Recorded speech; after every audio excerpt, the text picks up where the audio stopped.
Dans ce cours, nous allons étudier un composant électronique qui est couramment utilisé qui s'appelle la diode. Il y a différents types de diodes, mais toutes sont fabriquées à partir de matériaux qu'on appelle semi-conducteurs, à partir de jonctions PN. Le but de ce cours, dans la première partie, est de vraiment vous faire une synthèse extrêmement courte sur les matériaux qui sont utilisés pour fabriquer ces diodes et comprendre comment ces matériaux donnent la propriété de fonction à une diode. Donc, nous allons parler ici des matériaux semi-conducteurs et nous allons classer les matériaux suivant leurs propriétés électriques, c'est-à-dire leur capacité à conduire ou non le courant électrique. Le courant électrique, il est lié à la possibilité des électrons libres de pouvoir se déplacer dans un matériau. On distingue trois catégories de matériaux: les matériaux isolants, les matériaux semi-conducteurs qui vont nous intéresser et les matériaux conducteurs. Il faut savoir que dans un solide, les électrons sont classifiés suivant des niveaux d'énergie. Les électrons se situent dans des bandes d'énergie. Il en existe deux, la bande de valence et la bande de conduction. Pour qu'un électron puisse participer à la conduction électrique, c'est-à-dire à la création d'un courant, il faut qu'il se situe dans la bande de conduction. Il faut donc lui apporter l'énergie suffisante pour pouvoir passer dans la bande de conduction. Tant qu'il n'est pas dans la bande de conduction, il ne peut pas participer à la création d'un courant électrique. Si je prends par exemple le cas de l'isolant ici, je vois qu'il existe un écart entre la bande de valence et la bande de conduction. Cet écart ici, qui est un écart d'énergie, s'appelle un band gap. Donc c'est un écart qu'il faut pouvoir franchir pour pouvoir passer dans la bande de conduction. Pour un isolant, le band gap est beaucoup trop élevé, c'est-à-dire que les électrons qui sont dans la bande de conduction ne pourront jamais passer dans la bande de conduction. Okay, ils vont rester dans la bande de valence. Au passage, le band gap est une énergie qui se trouve être en électronvolts. Si je prends maintenant un matériau conducteur, tel que du cuivre par exemple, il y a forcément des électrons libres qui sont déjà présents dans le réseau cristallin. C'est traduit ici par un chevauchement entre la bande de conduction et la bande de valence. La bande de conduction et la bande de valence sont superposées ici. On a donc en permanence des électrons libres. C'est pour ça que ces matériaux, tels que le cuivre ou les métaux de manière générale, sont très bons conducteurs de courant électrique. Et entre ces deux types de matériaux, il existe un matériau qu'on appelle semi-conducteur, qui a lui aussi un band gap. Mais comme je l'ai présenté sur le dessin ici, le band gap d'un matériau semi-conducteur est bien inférieur à celui d'un matériau isolant. Donc, dans certaines conditions, on peut fournir de l'énergie aux électrons qui sont dans la bande de valence pour sauter dans la bande de conduction. Donc on aura par exemple, si j'ai un électron qui se trouve ici, je peux lui fournir de l'énergie pour qu'il puisse sauter dans la bande de conduction. Une fois qu'il est ici, il se trouve être un électron libre. Donc il existe différentes manières d'exciter un électron pour le passer dans sa bande de conduction. Donc on peut avoir de l'excitation grâce à un courant électrique.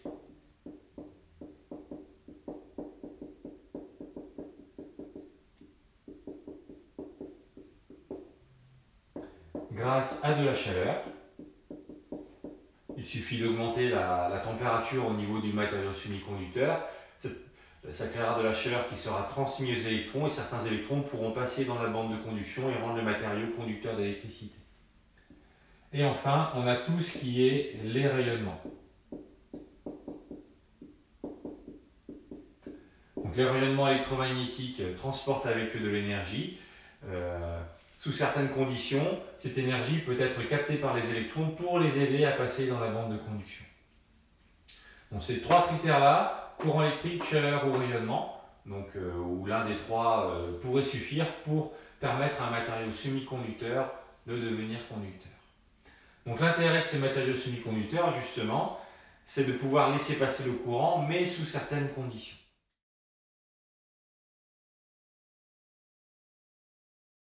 Nous allons voir maintenant les différentes familles de matériaux semi-conducteurs.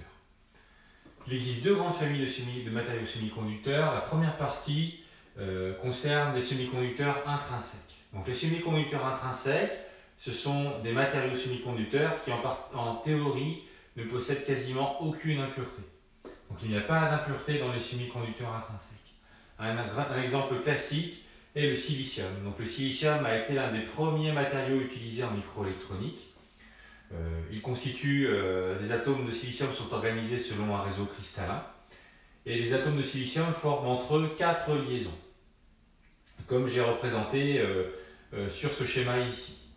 Ça veut dire que si l'on veut pouvoir créer des électrons libres, il va falloir fournir de l'énergie aux électrons qui participent aux liaisons pour les libérer. Ce qui va se passer, c'est si par exemple je fournis de l'énergie à l'électron qui est ici, cet électron va se libérer, va devenir un électron libre, et à la place de l'électron ici, je vais avoir ce qu'on appelle un trou, c'est-à-dire une charge positive. Dans un semi-conducteur intrinsèque, ce qui se passe, c'est qu'on a une bande gap, par exemple pour le silicium, qui est d'environ 1,11 électrons. C'est un band gap qui est encore assez élevé, c'est-à-dire que la probabilité de pouvoir avoir des électrons qui vont sauter de la bande de valence vers la bande de conduction est encore assez faible. S'il y a peu d'électrons dans la bande de conduction, on a donc un matériau qui est faiblement conducteur.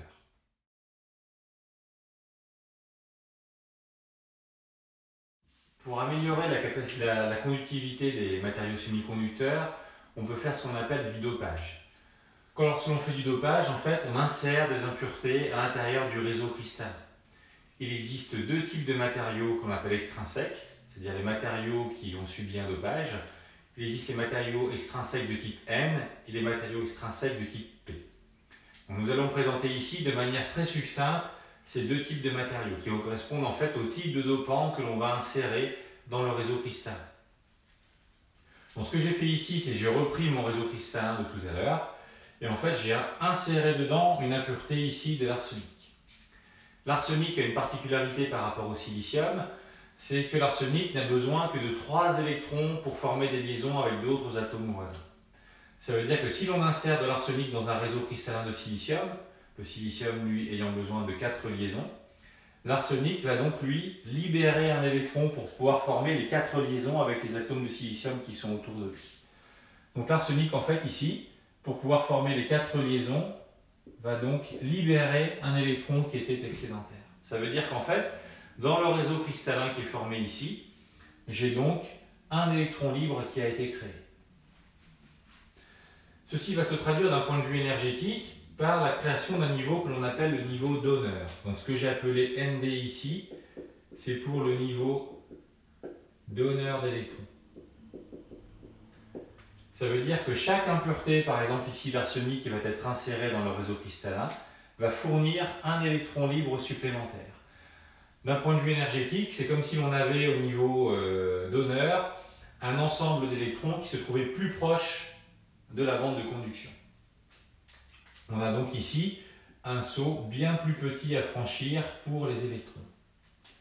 Donc on aura aussi une probabilité d'avoir des électrons dans la bande de conduction qui sera plus grande que dans le cas d'un semi-conducteur intrinsèque, c'est-à-dire un semi-conducteur qui n'a pas d'impureté.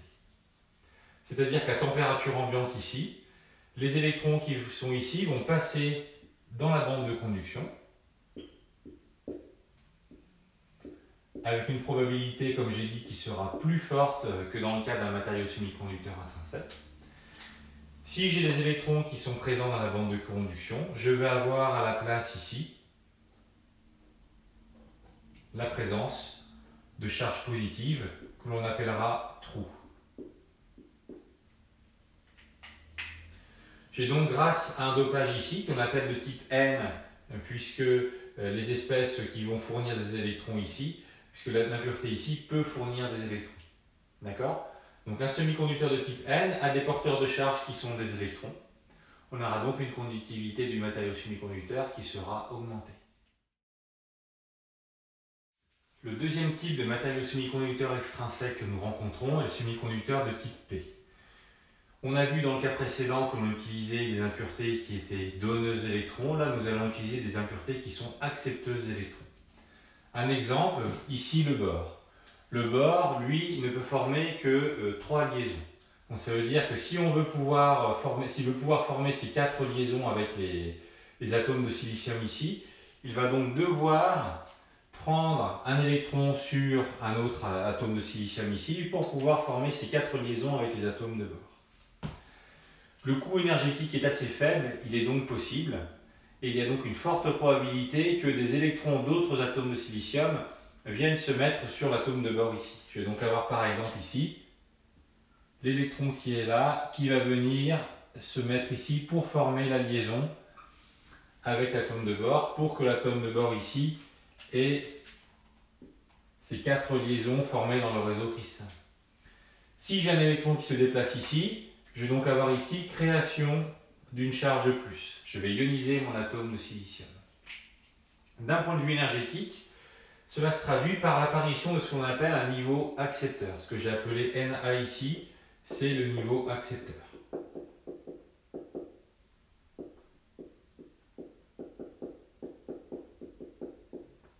Je vais donc avoir ici des électrons qui sont dans la bande de conduction, qui vont pouvoir ensuite passer sur le niveau accepteur.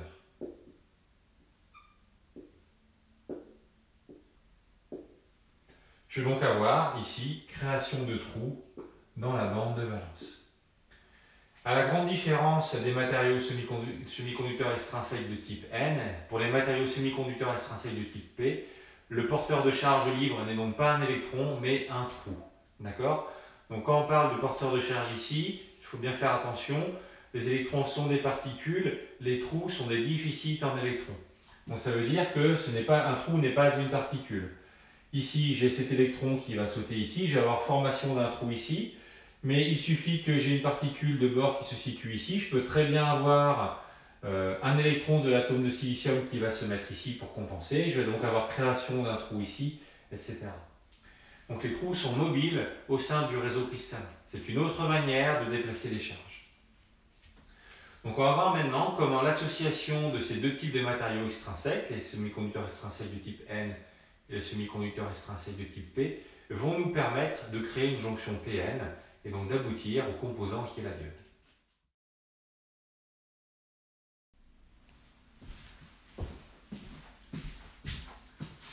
Alors, dans cette deuxième partie, nous allons voir qualitativement ce qui se passe lorsque l'on rapproche un matériau de type P avec un matériau de type N. Nous allons donc former ce qu'on appelle une jonction PN. En chimie et en physique du solide de manière générale, il existe un phénomène qui s'appelle la diffusion. Le phénomène de diffusion, c'est un phénomène qui cherche justement à créer un équilibre de concentration pour une espèce chimique.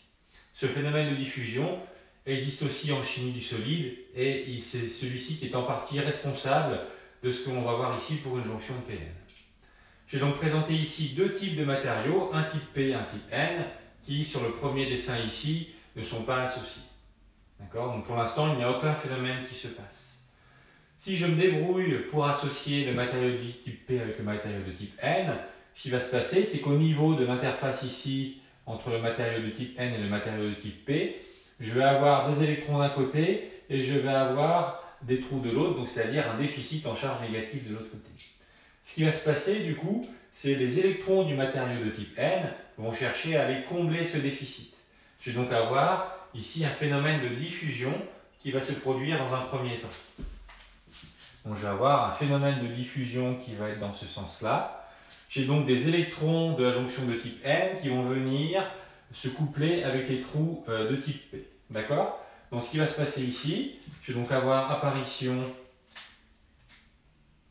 d'électrons dans cette zone.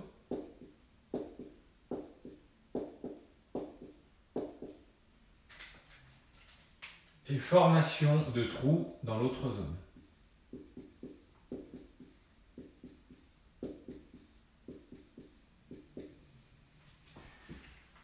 Donc ce phénomène de diffusion va être limité, car au bout d'un moment, ce qui va se passer, c'est la création de trous et d'électrons ici dans cette zone va aussi faire apparaître ce qu'on appelle des forces de Coulomb. Donc les forces de Coulomb sont présentes à cause de l'apparition de ce champ électrique, et les forces de Coulomb vont donc ici rentrer en compétition avec le phénomène de diffusion. Ce qui va se passer, c'est qu'au bout d'un moment, les deux phénomènes vont se compenser et on va arriver, d'un point de vue énergétique, à un équilibre.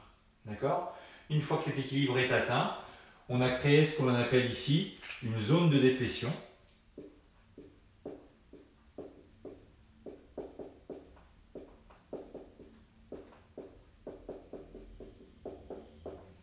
Aussi appelée zone de charge d'espace.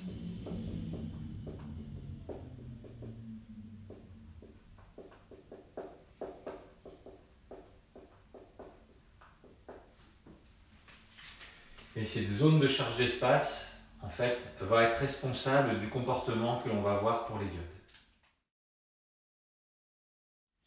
Alors, nous allons maintenant étudier le comportement de ces jonctions PN lorsque nous allons y appliquer une source de tension. Donc, j'ai présenté ici les deux premiers cas. Dans le premier cas, ici, c'est une polarisation nulle. Polarisation nulle, ça veut dire que la jonction PN n'est branchée à aucune source de tension. Dans ce cas-là, je suis à l'équilibre. Ça veut dire que du coup, ici, j'ai ma zone de déplétion qui est toujours présente. Comme je suis branché à rien, ici, il n'y aura donc aucun déplacement d'électrons. Okay, la seule chose qu'il y aura, et je vais la rajouter dans le résumé plus tard, c'est que cette zone de déplétion ici va créer une différence de potentiel qui sera appelée plus tard la tension seuil de la diode. Maintenant, si je passe en polarisation indirecte, ça veut dire que je vais brancher la bande plus d'un générateur sur la jonction N et la bande moins sur la jonction P. Ce qui va se passer ici, d'un point de vue énergie, c'est que je vais avoir un élargissement de la zone de déplétion. Si j'ai un élargissement de la zone de déplétion, je crée un déséquilibre. Donc ça veut dire que les électrons, s'ils veulent pouvoir passer de la bande de valence à la bande de conduction, cette fois-ci, ils vont avoir un gros saut énergétique à faire. Donc ça veut dire que si je branche ce générateur à cette diode, je n'aurai pas de passage du courant, parce que les électrons ne pourront pas passer à travers la jonction. Si je reprends ce qui se passe ici sur la jonction, je vais donc avoir mon générateur qui va être branché comme ceci. J'ai le sens du courant I qui est comme ceci, mais on sait que ça c'est une convention et que finalement ça veut dire que le vrai sens des électrons il est dans le sens opposé, c'est-à-dire que je devrais avoir les électrons qui circulent dans ce sens-là. Pour avoir les électrons qui circulent dans ce sens-là, il faut qu'une fois qu'ils sont partis de la jonction N, ils arrivent de l'autre côté à la jonction P, il faut qu'ils puissent sauter en fait cette zone de déplétion pour pouvoir fermer le circuit. Le fait d'avoir appliqué une polarisation indirecte ici a élargi la zone de déplétion. Donc ça veut dire que d'un point de vue énergétique, il faut beaucoup plus d'énergie à l'électron pour être capable de passer de la jonction P à la jonction N. Ce saut est impossible, donc du coup il n'y aura pas de courant à passer, on dira que la diode est bloquée. Alors, dans le cas de la polarisation directe, on va étudier ce qui va se passer. Donc j'ai repris ma jonction PN qui n'est branchée à rien pour avoir justement un point de comparaison. Lorsque cette fois-ci je vais brancher le générateur en polarisation directe, c'est-à-dire la bande plus sur la jonction P, la bande moins sur la jonction N, le générateur joue toujours ce rôle, on va dire, de pompe à électrons. J'ai donc les électrons ici. Si je reprends le sens du courant, donc je vais avoir le sens du courant I qui va être comme ceci. D'accord ? Je devrais donc avoir les électrons qui partent dans ce sens.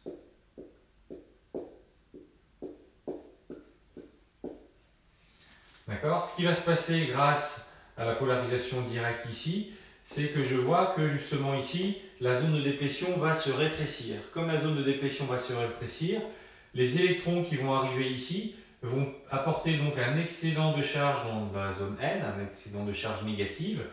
On va donc demander aux électrons qui sont sur la jonction ici de pouvoir passer de l'autre côté. La polarisation directe réduit cette zone de déplétion comme j'ai déjà dit. D'accord ? Ce qui va permettre en fait aux électrons d'avoir une barrière énergétique beaucoup plus faible à passer que dans le cas où il y a une polarisation directe ou indirecte.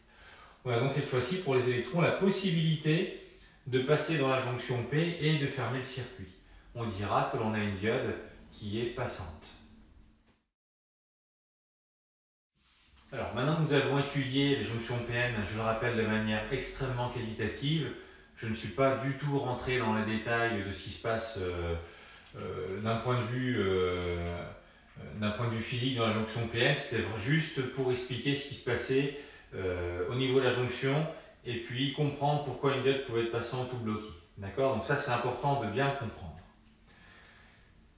Là, j'ai représenté la caractéristique d'une diode. Donc la caractéristique d'une diode, c'est une courbe très importante car elle permet justement de résumer le comportement de notre diode dans un circuit électrique, puisque ce qui nous intéressait par la suite, c'est comprendre quelles sont les fonctionnalités d'une diode et qu'est-ce que l'on peut faire avec en électronique. Au passage, j'ai représenté ici la jonction PN, et une jonction PN, le symbole en électronique, c'est celui-ci. Donc là, ce que vous avez ici, c'est le symbole classique d'une diode. Il existe d'autres types de diodes, dont la diode Zener, sur lesquelles je reviendrai un peu plus tard. Ici, j'ai donc la caractéristique courant-tension d'une diode qui représente l'évolution du courant dans le circuit en fonction de la tension aux bornes de la diode. D'accord? Donc il existe majoritairement deux zones ici. La zone bloquée, où la diode ne permettra pas le passage du courant, ou alors un passage extrêmement faible du courant, ce que l'on peut appeler les courants de fuite, que j'ai symbolisé ici par justement une courbe qui n'est pas parfaitement confondue avec l'axe des abscisses. Ensuite, on a une tension seuil que l'on va franchir. Une fois que l'on a franchi cette tension seuil, qui correspond en fait à la barrière de potentiel au niveau de la zone de déplétion, une fois que cette tension seuil est dépassée, on arrive dans la zone passante. Le flux d'électrons dans la jonction PN est autorisé et donc on a un flux d'électrons dans le circuit, on a donc un courant électrique. Donc pour pouvoir avoir une diode qui est passante, il faut donc franchir cette tension seuil. D'accord? En dessous, on aura une zone bloquée, on n'aura pas de passage du courant. On voit ici qu'on a de nouveau un courant qui peut exister, mais pour une diode classique, la tension à franchir est de l'ordre de moins 80 volts. D'accord? Donc si on atteint ces tensions, ce qui va se passer, c'est qu'on aura aussi beaucoup de chaleur à dissiper, d'accord? Plus que ce que le composant lui-même pourra dissiper, on aura donc une détérioration du composant. On verra qu'en jouant sur les types de matériaux que l'on met dans la jonction P et la jonction N, on peut réduire cette tension que l'on appelle la tension de claquage, la ramener à une tension plus raisonnable et obtenir ce qu'on appelle une tension zénère. On verra dans ce cas-là que grâce à cette tension zénère, on peut faire de la régulation de tension. Mais pour une diode classique, si on atteint ces tensions-là, elle ne pourra pas dissiper l'effet Joule produit par cette tension. On aura donc détérioration du composant. Alors, dans cette quatrième partie, nous allons présenter les trois modèles de diodes qui peuvent être utilisés pour faire l'étude d'un circuit en électronique. Ces trois modèles de diodes en fait, sont basés sur des approximations. Le premier modèle de diode, c'est la diode parfaite. Donc pour la diode parfaite, on prend une caractéristique où on néglige justement la tension seuil. Si elle a environ des 0,7 volts, 0,3 volts par exemple pour des diodes de germanium, 0,7 volts pour des diodes de silicium. Si par exemple on utilise des diodes avec des tensions de l'ordre de 24 volts par exemple, on peut considérer que 0,7 volts est négligeable par rapport à une tension de 24 volts. Dans ces cas-là, si la diode est bloquée, vous pourrez la remplacer dans le circuit par un interrupteur ouvert. Si la diode est passante, vous pourrez la remplacer dans le circuit par un interrupteur fermé. Si, parce que les tensions au bord du générateur sont plus faibles que 24 volts, ou pour des raisons de précision, on souhaite tenir compte de la tension seuil, on va donc utiliser cette caractéristique. Donc dans cette caractéristique, la tension seuil est représentée ici par la tension UD. Mais c'est pareil, si la diode est bloquée, on aura un interrupteur ouvert. La tension UD ici est symbolisée par un générateur de tension avec la flèche de tension qui sera bien dans ce sens-là. Okay? Bon, je précise ici que le sens est important. Ça veut dire que par exemple, là, j'ai branché du coup un générateur de tension qui est comme ceci. D'accord? Ensuite ici, si la diode devient passante, c'est-à-dire si j'ai passé à la tension seuil, je vais avoir un interrupteur ouvert, un interrupteur fermé. Dans le cas de la diode réelle, on prend en compte toute la caractéristique de la diode, la caractéristique courant-tension. On prend en compte le fait que cette fois-ci, on a la vraie courbe ici, que j'ai présentée précédemment. Dans le cas où elle est bloquée, je vais avoir un interrupteur qui va être ouvert. Et dans le cas où elle est passante, je vais cette fois-ci avoir toujours le générateur de tension, qui représente la tension aux bornes de la diode, mais en plus ce qu'on appelle la résistance dynamique. La résistance dynamique, elle est liée au fait que la caractéristique courant-tension n'est pas parfaitement verticale. La pente ici dans la zone linéaire représente 1 sur RD qui est la résistance dynamique. Dans les trois cas, j'ai représenté ici le sens de la diode. D'accord? C'est-à-dire que si vous voulez dessiner ou remplacer une diode dans le circuit, dans le cas passant ou bloqué, si votre diode est dans ce sens-là, elle sera à chaque fois représentée par le schéma équivalent orienté dans le même sens.